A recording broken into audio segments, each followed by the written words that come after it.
हम लोगों ने कुछ एक निर्देशावली निकाली है जो मैं आप लोगों के साथ साझा करता हूँ।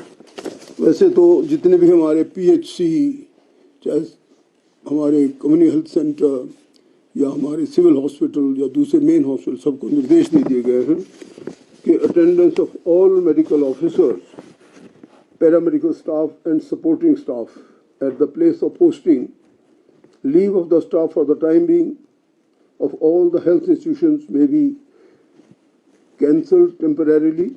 With immediate effect, the staff may be advised not to apply for any kind of leave for the time being, as long as this continues.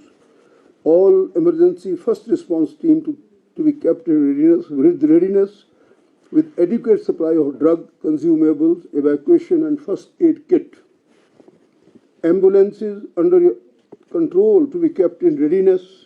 Be in touch with 108 personnel or if need be private ambulances. मतलब कहने का एक कि हमारी ambulance सेवा बिल्कुल एक प्रकार से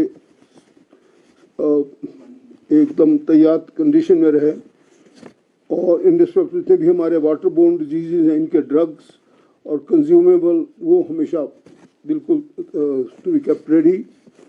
All CMOs to give estimated damage in their districts in respect of health facility. ये हम लोगों ने उनको 10 बजे कहा है कि सवेरे भी देंगे, शाम को भी रिपोर्ट आएगी.